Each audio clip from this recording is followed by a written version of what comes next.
Disclaimer. Judge Ron Rangel is providing this podcast and website for educational purposes only, as well as to give the public general information regarding topics related to the criminal justice system. The views, thoughts, and opinions of his guest speakers are the speaker's own and do not represent the views, thoughts, and opinions of Judge Rangel. All rise. You are now listening to Beyond the Gavel with Judge Ron Rangel, educating the public and expanding mindsets. Subscribe on our website, beyondthegavelpodcast.com, or your favorite podcast platform for more of the latest podcast episodes and updates. Welcome to Beyond the Gavel with Judge Ron Rangel. I'm your host. Now, I know we've taken a bit of a hiatus. I've had a number of folks that have come up to me in the last several weeks and say, Ron, I'm waiting for your next podcast episode to drop. Frankly, it wasn't necessarily a purposeful hiatus, but as you all know, I sit in a court, so I actually have to run a court docket. We have jury trials and a lot of other hearings that go within that particular docket. And I also am an administrative judge, so I'm involved in so many administrative issues that a lot of time goes there. I also teach. This past weekend, I was a professional boxing ring announcer, had a lot of fun doing that. So there's just a lot of stuff going on. But I do got to say, I missed it. I missed being in front of this microphone, talking to really good folks about what they do within the system and learning about their particular situation. So I am so glad to be back. I want to thank you, the listener, for giving us the opportunity to have these mics and lend voice and understanding to the criminal justice system. Today in the studio, we got somebody very special, a young man named Jonathan Watkins. Jonathan, how are you? I'm doing great, Your Honor. How are you? I'm doing great. Well, I'm looking at you. I'm feeling good. You know, we talked about your dress. You got a bow tie on right now. And I asked you, are you a bow tie kind of guy? For special occasions. Yes. Special occasions. Well, let's learn a little bit about you. You're an attorney. Yes, sir. How long have you been licensed? I have been licensed since 2012, so November will be 12 years. Very, very nice. I remember when you were a prosecutor, so you came out of law school. Did you go straight to the DA's office here? Yeah, and that's a funny story. I was actually really fortunate to, I was friends with Natalie Marion, and she's an attorney. Uh-huh. She's married to a prosecutor. His name's Ivan. Her mother was Justice Sandy Marion, and when I waited tables, I would wait on the Judge Marion, and she told me, hey, go try your hand at the DA's office. Uh-huh. And I did a volunteer internship, got to work with some very, very unique people and great prosecutors, Judge Lorena Rummel, Jan Ishii, David Henderson, who was in your courtroom, I believe. He was an excellent prosecutor with me. And got to work with them, learn Kirsten Melton, just got to learn some of the ropes. And then I got hired by Catherine Babbitt in the Family Violence Division, and that's how I started my career under Judge Reed. Very nice. And Judge Reed was a former DA here in San Antonio. She's now a visiting judge after an illustrious career as our DA here. She was here for a good while, I think 12 years. Is that right? Yes, sir. And I think she did fabulous work. She had a lot of order and organization, and you were expected as a prosecutor to just really, we had a healthy fear of Judge Reed. Yeah. You're expected to be a professional. Correct. Well, we're here to talk about a case which really kind of gripped our community for a while. It was a case that you worked on. You were a defense attorney. The media tagged him as the Medical Center Rapist. Yes, sir. Right. You want to tell us a little bit about how you got involved in that particular case? So this was more or less around the time I took off. I left the DA's office around 2016. And I know that was around, that coincided with the time these offenses were happening, right? Because it was like a 2015, 2016, 2017 timeframe. And anyway, I had so much experience as a prosecutor trying cases that when I left the DA's office and I got to the wheel, I was immediately able to get onto the first degree list. And when you say the wheel, that's basically the way attorneys are appointed here in Bexar County, right? Absolutely. And we still have the wheel. We still do. And I did the wheel for, I want to say, the first 4 years of my practice. After you left the DA's office? After I left, yeah. Actually, there was some spillover about first 5 years. And so let's talk a little bit about the wheel, just so folks have an understanding as to how this works.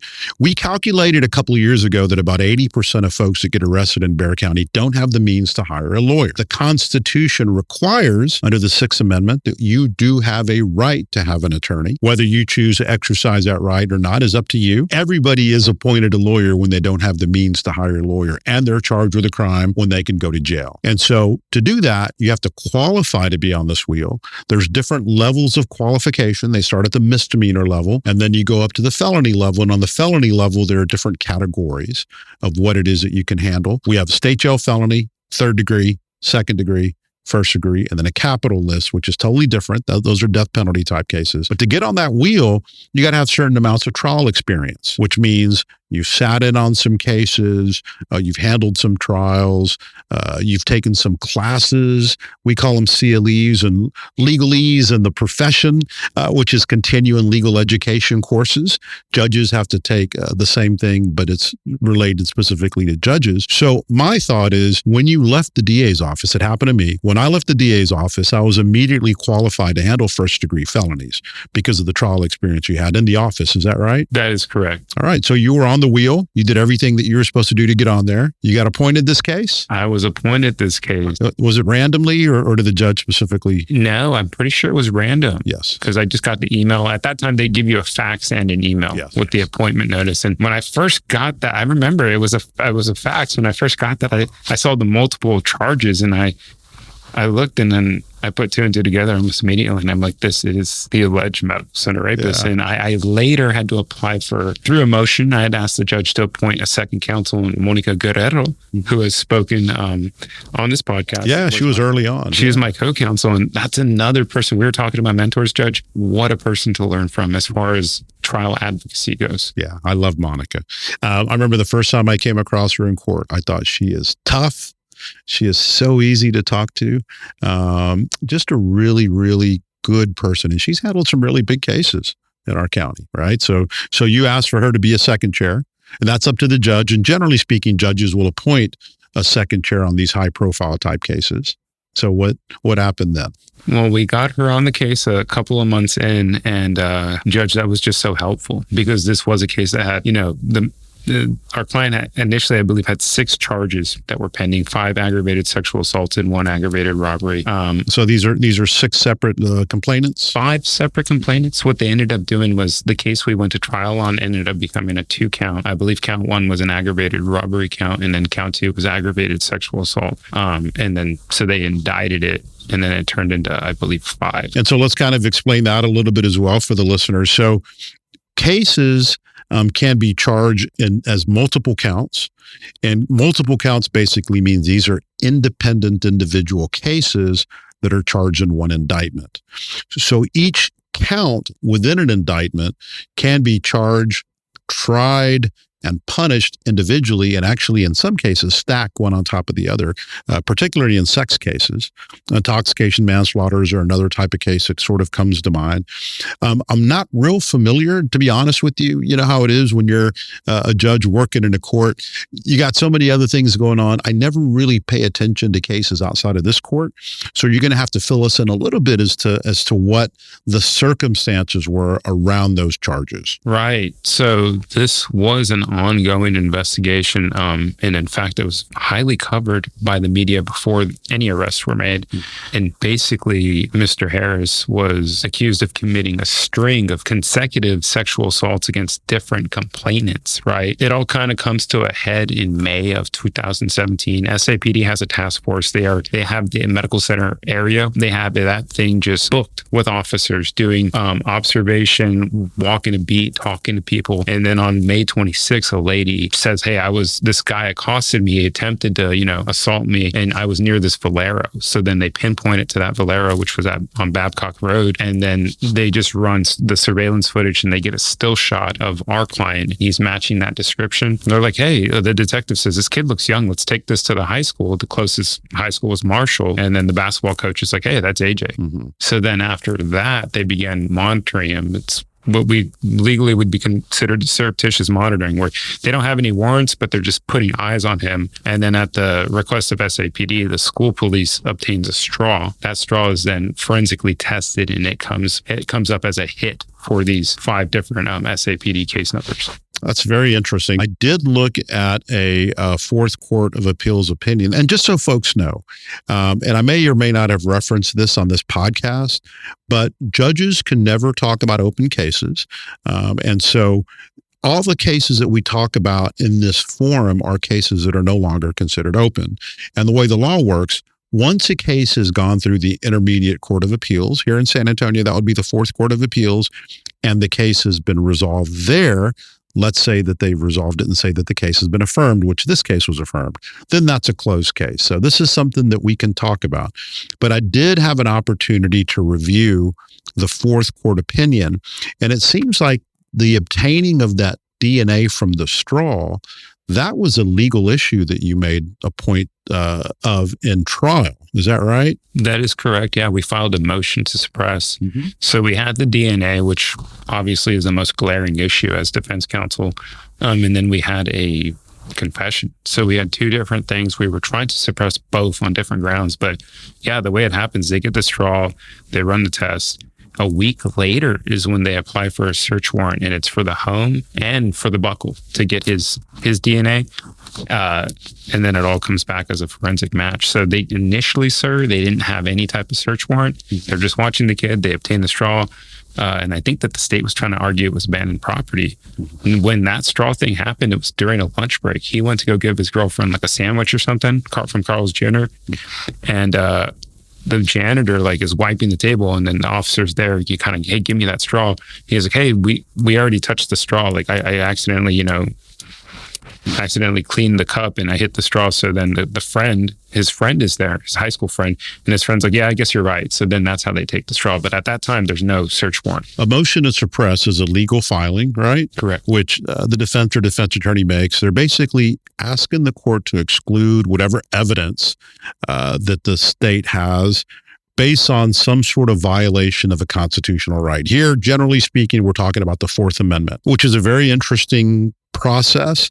The Fourth Amendment references papers, persons, things of that nature. And it was written way back when, 1780s. The interesting part of this is that because society changes and technology changes, motions to suppress regarding Fourth Amendment search and seizures are so different now, which obviously could have been contemplated by the founders of our country. So you think about the computer that all of us wears in our sides, in our purses, wherever our cell phones are located. That is something that we expect a bit of privacy. You're talking about a situation where, and his name was Anton Harris, right? That was your client's name. Yes, sir. So Mr. Harris was a high school student at this time. He is in this cafeteria drinking some sort of liquid from a cup, and the police show up and tell the custodian to grab the cup and the straw.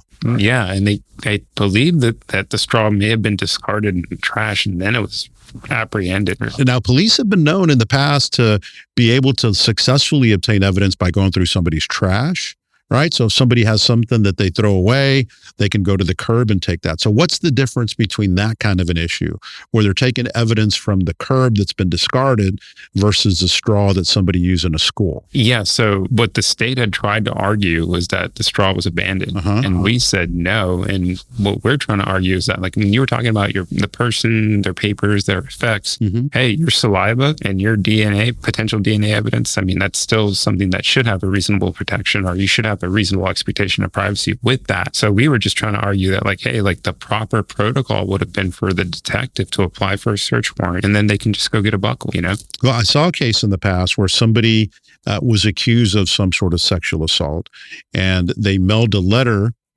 doing something related to mailing and making some sort of admission, and they actually licked the envelope. And the police then obtained that envelope, took the DNA from the licking of that envelope to seal it, and used that as evidence. So I guess something like that would be considered discarded. Right. Yeah, you're actually giving that to a third person. But here you're saying that because he used a straw to drink out of a cup, that he did not contemplate that somehow or another was him discarding his DNA for anybody to use, particularly law enforcement. Correct. So that's what your motion to suppress was based on? Yes, sir. Yeah. Excellent. Okay. And when we called him AJ, he went by AJ, but when Mr. Harris had departed at the time, that lunchroom, when he had walked away to go take his girlfriend a sandwich, he wasn't even around when they got the straw. Right. So that's another kind of issue. And but he actually hadn't completed drinking his soda, right? No, he hadn't. He hadn't. And I had a lot of help. I want to give a shout out to Johnny Whalen and Christian Vega, who were law clerks at the time, who helped me with a lot of the legal research and like the writing, and they helped Monica too. But what we had looked into was something called the surreptitious monitoring, which is where, hey, law enforcement's just there. You leave the restaurant, there's your glass of wine. Hey, hold on, I need that glass of wine, right? You know, it's just like, well, yeah, you left the restaurant. Is it abandoned? But when does that become a constitutional intrusion, right? So at the time, the circuit courts were split on this whole surreptitious monitoring. But I have to refresh myself on it, but I'd be interested to see where that's at now, because you're right. What if you're out, you're being investigated, and you just leave your cell phone down, you know, and the contents of that cell phone are obviously items that you would want protected by the Fourth Amendment. And even then, right, cell phones may have evidence of criminal offenses that are being perpetrated, but they got a lot of other personal information. So it's like if the police says, we believe, based on this informant, that you have, let's say, some sort of illegal drug, a narcotic, and the narcotic was observed to be inside of a drawer, inside a cabinet, inside your kitchen, the police cannot go into your house and look through your bedroom under that search warrant, because the search warrant has probable cause specifically related to where the narcotics are at. And here you're dealing with the same issue, but it's a bit more complicating, because in a cell phone, it's one location, but you're not able to get into anything other than evidence of that illegal activity.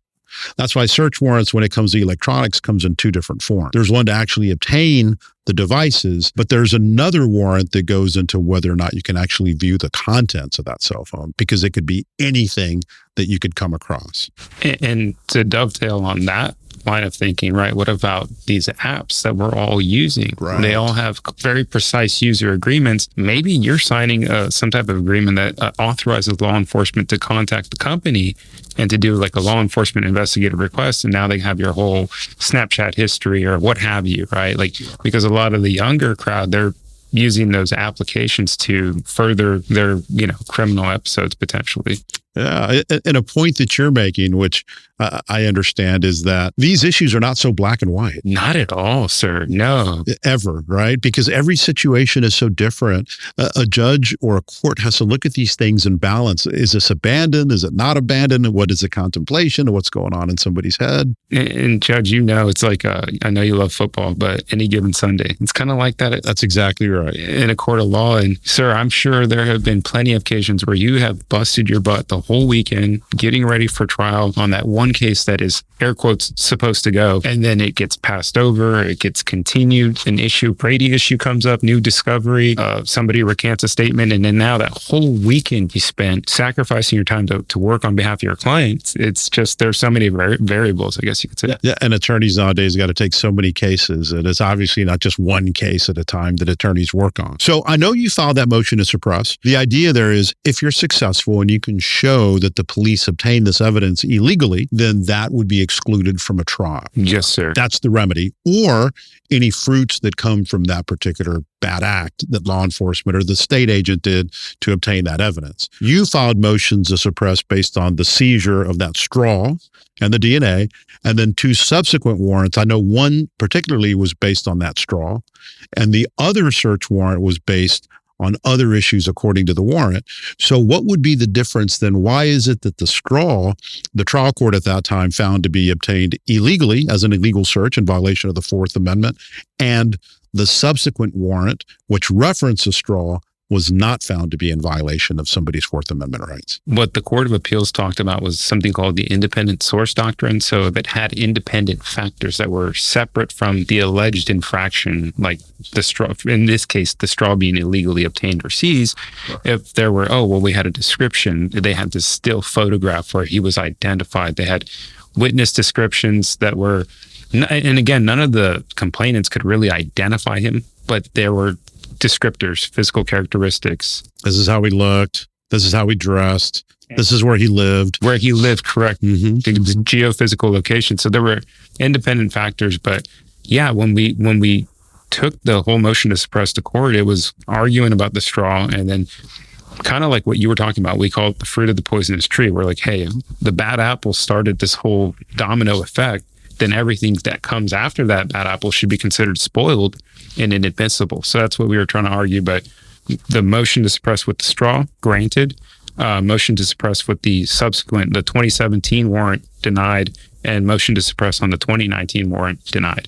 Okay. So based on the work that the police did and what the state brought in trial, how is it that they figured out that your client, Mr. Harris, was the one that did these acts? How is it that they figured out he was the one that they were going to charge with these cases? So yeah, they had all of this, they had the DNA tested. And so according to these acts of misconduct, these aggravated sexual assaults, there was the presence of semen that was detected on the vaginal swabs of the complainants. So then they got his DNA and they do that random match probability. They can't tell you like, oh yeah, this is a direct hit, but they'll give you these huge numbers, like the odds of this being an African-American or a Hispanic or a white male in the random population. Basically, what they can say in the report is he is not excluded as a source of DNA for the items that were tested. So those are kind of like the exact words, but the random match probability, I mean, Judge, you're talking about numbers that are beyond the trillions. Astronomical, right? Yeah. So then their expert has to get up there and basically say, well, the odds that it was somebody else are like 1 in 434 trillion. You know, it's kind of like, right. You see all those zeros and you're like, I wish that was my bank.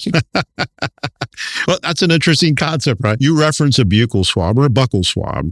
What a buccal swab is basically a Q-tip. And so law enforcement gets a warrant that enables them based on probable cause. And probable cause is another one of those terms. It could mean a million different things to a million different people, right? Absolutely. What exactly is that threshold of probable cause? And that just depends on the fact finder, which typically would be the judge in a motion to suppress. And oftentimes a jury in a jury trial, when you think about probable cause, you think about grand juries, they have to look at probable cause. And so looking at these kinds of terms, there's some sort of warrant that is then submitted to a judge showing probable cause, 4 corners of the affidavit, et cetera. And so that gives the police the right to get a Q-tip and basically rub the inside of the cheek of somebody who they have a warrant to get DNA from. So that's what they did here. Mm-hmm. And then you're saying that there was, again, there's never a match when it comes to DNA, right? They have these DNA experts that come in and they testify, right? They can't say this DNA from this defendant matches the DNA from this other evidence that was seized. All they can say is we cannot exclude it from being a match. And the probabilities of it being excluded are so huge that you're going, how can it not be? Yeah, Judge, it's kind of like thinking about the universe, right? And like if you do that, there's something on YouTube out there. There's a video, it goes from Earth and it zooms out. We have all these galaxies and trillions of stars. And it's just like, if you think about Earth in the context of how large the universe is, we're quite small. Yeah, we're tiny. Not to get too scientific.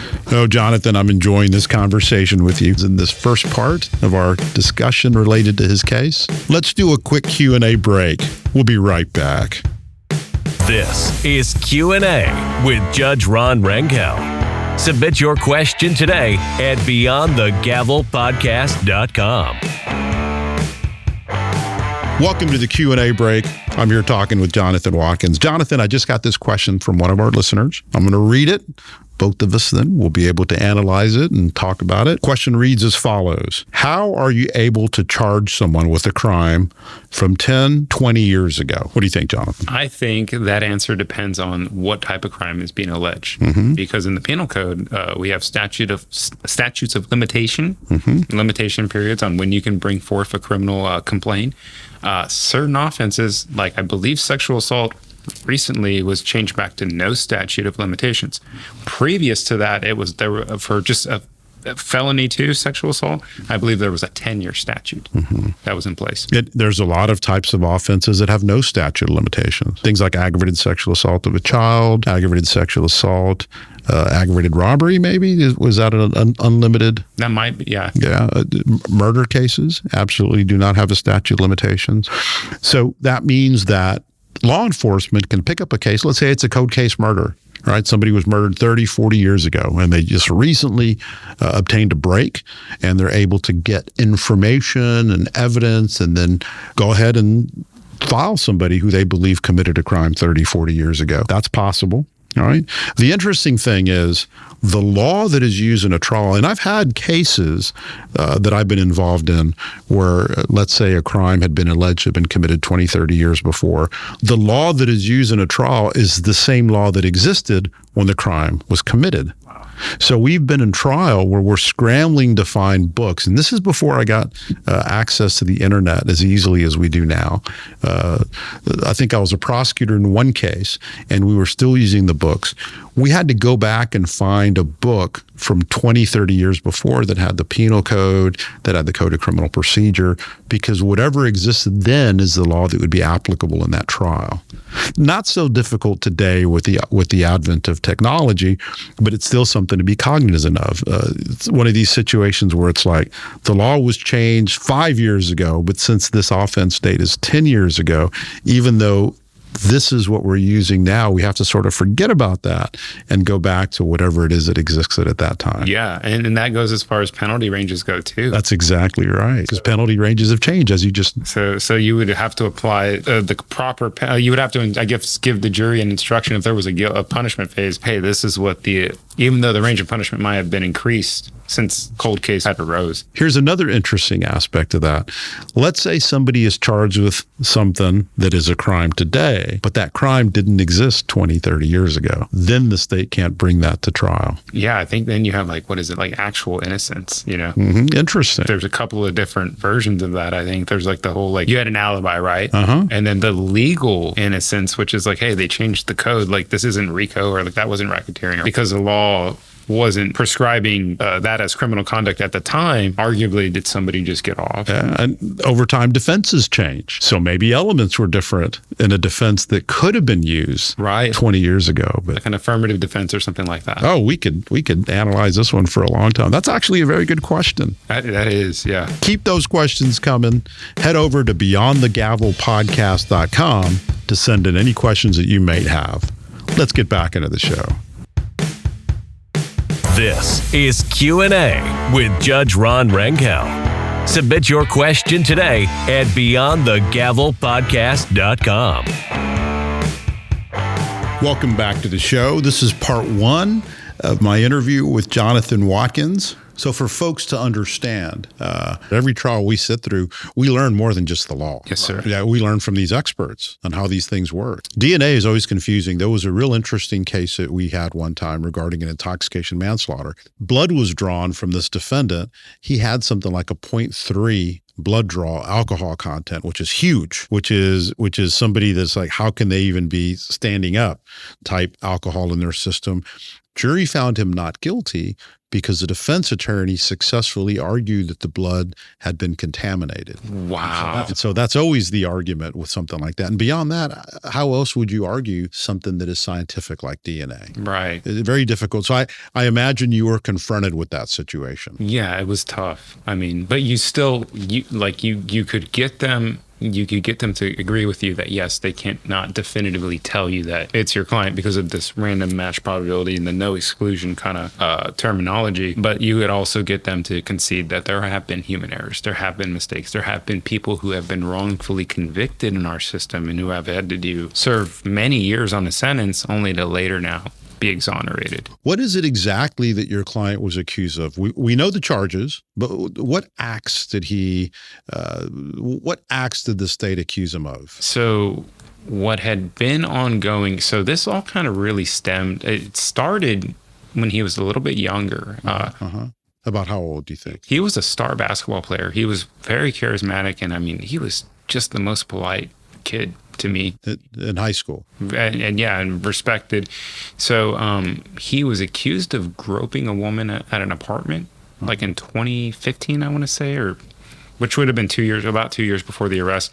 When you say groping, grabbing, like grabbing the buttocks of this lady at the apartment complex, and she identified him, and there was a report made, but I think at the time he may have been 16, and there may have been an at-large case pending with the district attorney's office, but they decided not to prosecute because he would have been a juvenile at the time, something like that may have came up later. But then that graduated to the actual sexual assaults, where there were a couple of women who were accosted and who got away from this man, but then it turned into like behavior that occurred at night. All these crimes occurred in the evening, and you're talking about women who would be by themselves walking into their apartments, and he'd either knock at the door or he'd be waiting by the door and he'd scratch or claw the door, and they would go check. And then he initially began without any weapons, like when he accosted the lady, and then when the sexual assaults started occurring, there was an escalation. He started brandishing, kitchen steak knife, and then that turned into a firearm. So there was an escalation, and I mean, you're talking about every woman's worst nightmare. I mean, it's nighttime. Yeah. You just bringing in the groceries. Somebody coming home. Yeah. Just coming home. You're chilling, and usually your guard is down. In some of the discovery, one of these young ladies, unfortunately, what had happened was she couldn't find a parking spot by her apartment. So she had just gone to H-E-B. She has a bunch of groceries. She puts the flashers on, and then she moves the groceries, takes the groceries inside, finds a spot, moves the car, and then she's walking up, and he jams his shoulder into the door, and she's trying to get in, and then he forces it open. And this woman is on record telling police, "I'm a very observant person, and I did not notice him." All right. So it was under cover of darkness at her apartment complex. He would make his way into these particular apartments, and that's where he would commit these crimes? Yeah, he would. His modus operandi was startle the victim and then ambush him, right? Like, put him at knife point, put him at gunpoint. In a couple of the cases, he threw their phone down. I believe in one of the cases, he took a phone. He may have taken an iPhone or an iPad. And then he would just, in the robberies, there was another case too. I want to say there might have been 2 aggravated robberies, but I remember in one of the cases he had asked for, one of the late victims, he had asked for money. She had $32. She gave that to him. So there was usually a demand for money or some type of, monetary value, valuable item like a phone or whatever, an iPad.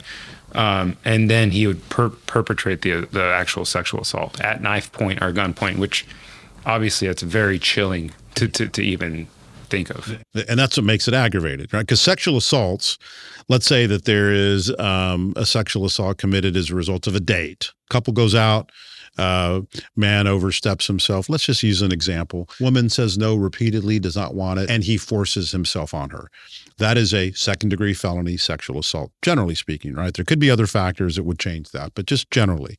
The brandishing of a weapon is what makes it aggravated, which then becomes a first-degree felony with a range of punishment of anywhere from 5 years to 99 or life. This person would be eligible from a probation, not from a judge. Judge couldn't give probation, but a jury could, from 5 years to 10 years of probation.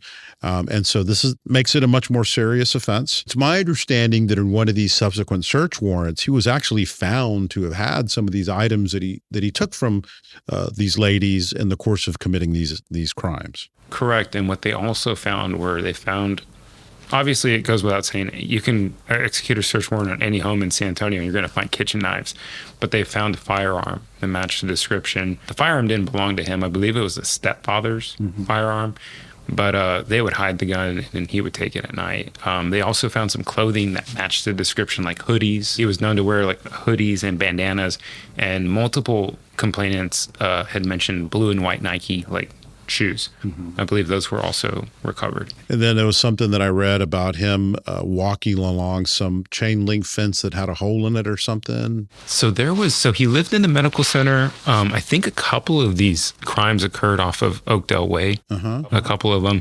So where his apartment was, there was like a green belt or a greenway. I'm familiar with that area, yeah. And there was an intricate set of like tunneling systems, and there was the hole that was right by his apartment. So he had access to which actually, if you're buying into that theory that he was accessing these like tunnels and the greenbelt system or whatever, he wouldn't be visible for most of it, right? He'd be running through a tunnel or whatever. So that goes back to like the stealthy nature of his style. He was very stealthy, like kind of like incognito, right? Like he'd just go undercover and then pop up at, the worst possible time. And you're backed into a corner if you're one of these complainants because you got a guy who's who's holding a gun to your head saying like, hey, we're going to go to the bedroom. It's like, again, it's frightening. But yeah, he had used some type of green belt / tunneling system that was in that area that would, like some of those, it would spill out into different apartment complexes, different areas. So when you're saying tunnels, you're talking more like drainage type, right? Ditches. Yes, that's correct. Tunnels. That's correct. That's what I mean. Yeah. Okay. All right.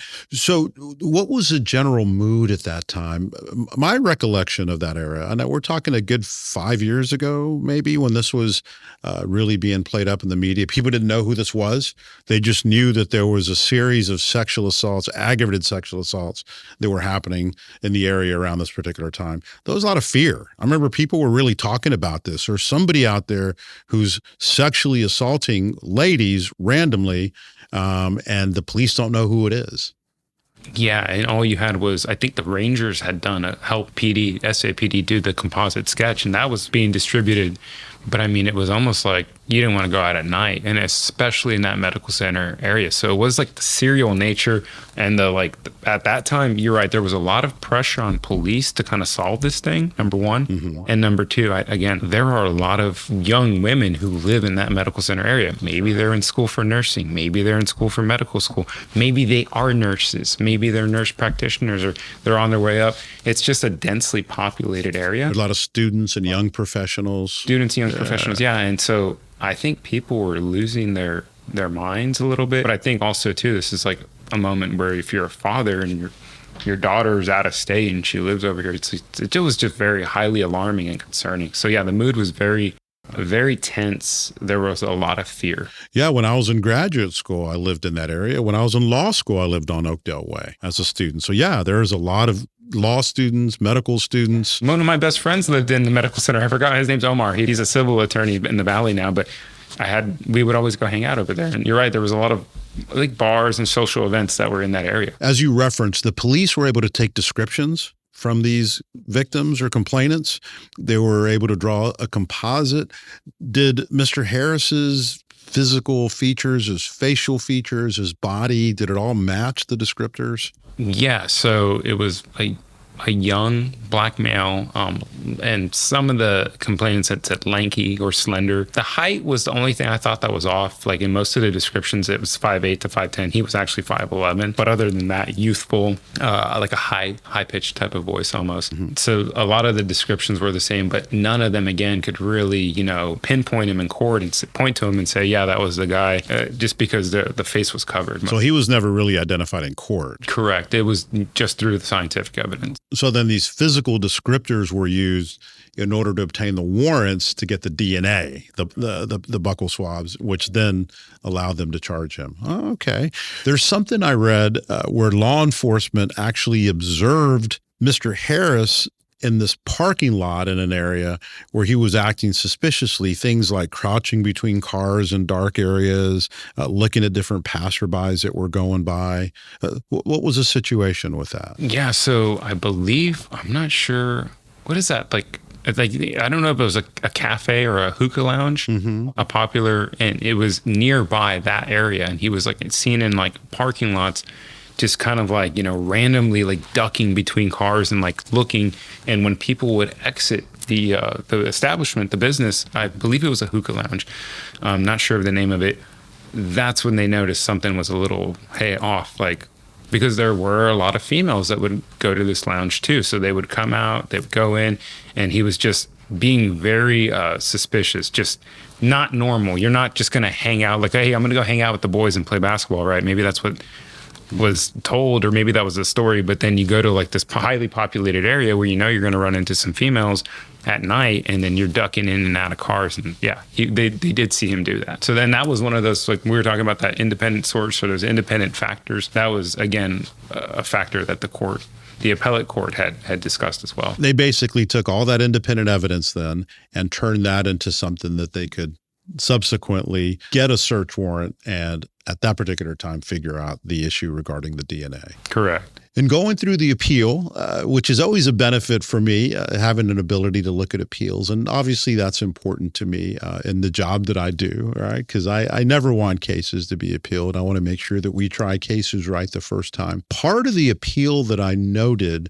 was an argument regarding a prosecutor's closing argument. Right. I believe it was Miss Altis, what she had talked about, and it may have been closing argument in the punishment phase of the trial. But what was discussed was, we were asking for a 30-year sentence to be assessed, and I think that she had referenced parole, saying, hey, like 15 years is not enough. But that was making an assumption that like he would get parole in his first review, which as well as I do, Judge. You've been a defense attorney too. We can't really ever advise our clients on parole. We usually, what I do is I suggest that they hire a parole specialized attorney who specializes in parole to help them with that issue. So she had mentioned that, just making an appeal to the jury that like, hey, like what if this guy gets parole in 15 years ain't enough for all that has occurred? Because it was a long trial. Let me read to you instructions that we give. And it's interesting to me on this argument because we read this to juries. This is in every jury charge at punishment.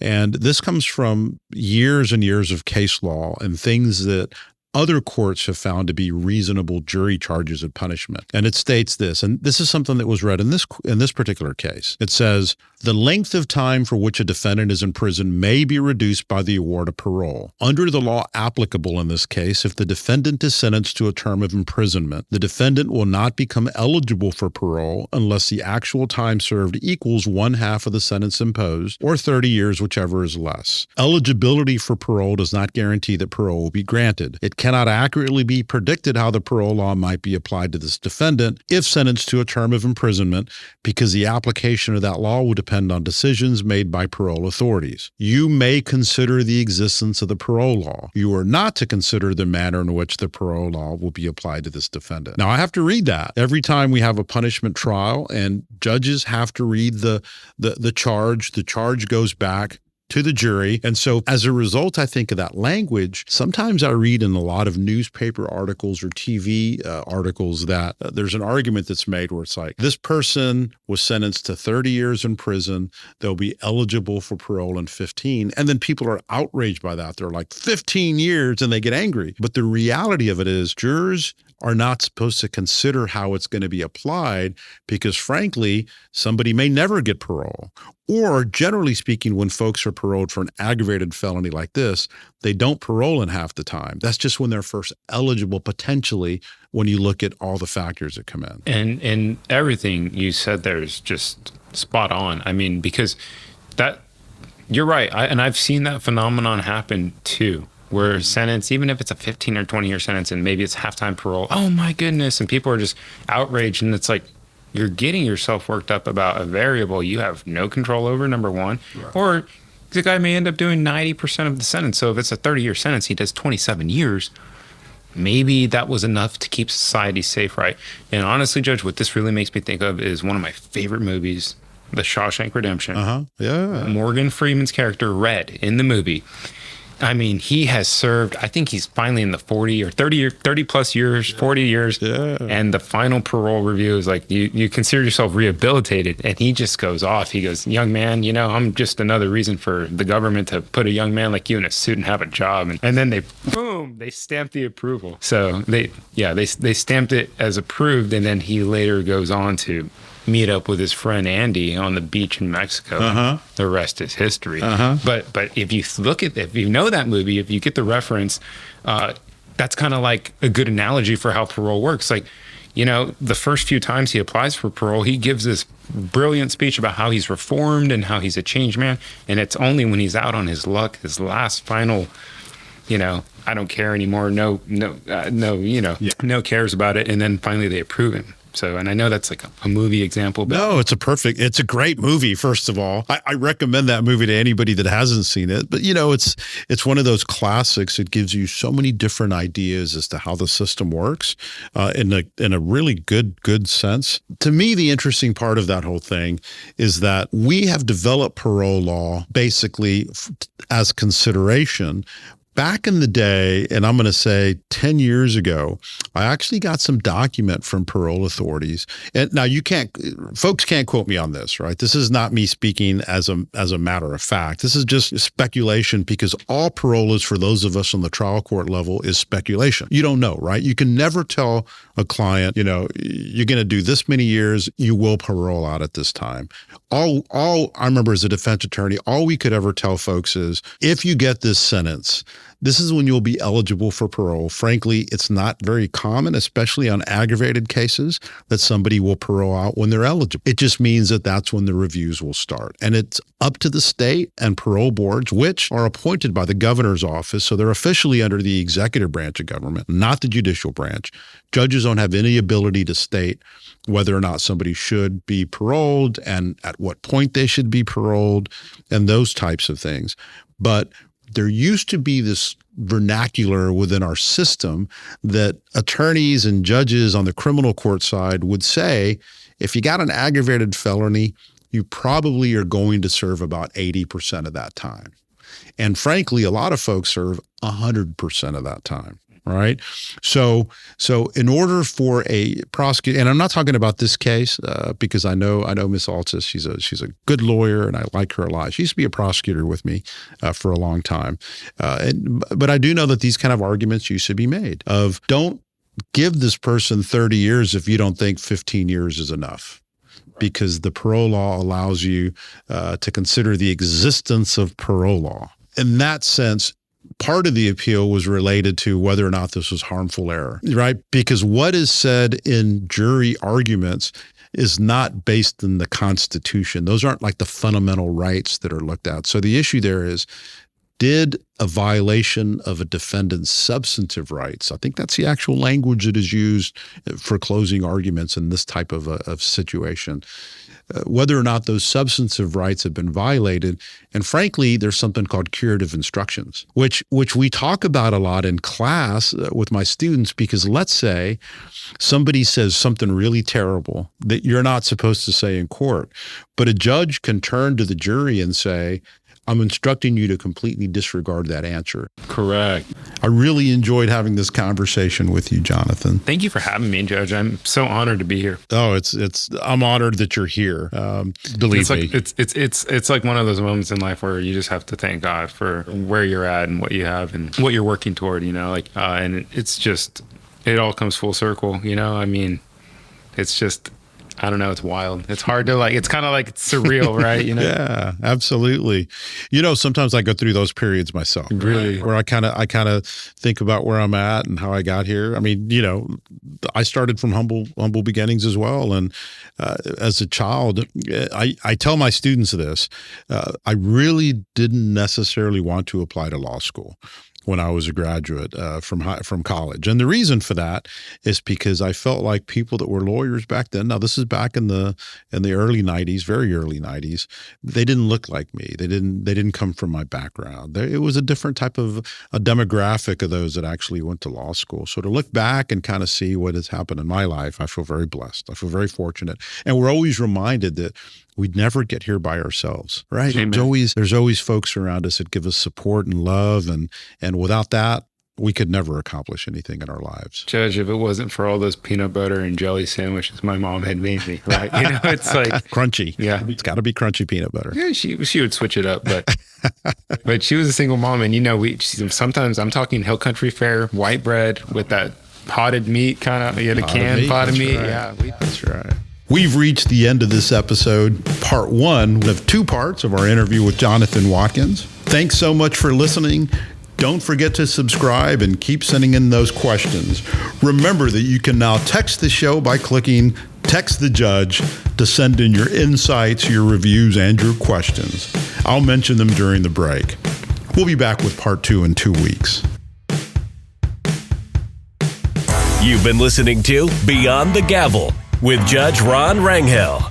Join us in the next 2 weeks where we are educating the public and expanding mindsets. Head to our website, beyondthegavelpodcast.com, or your favorite podcast platform to subscribe to the latest episodes and updates.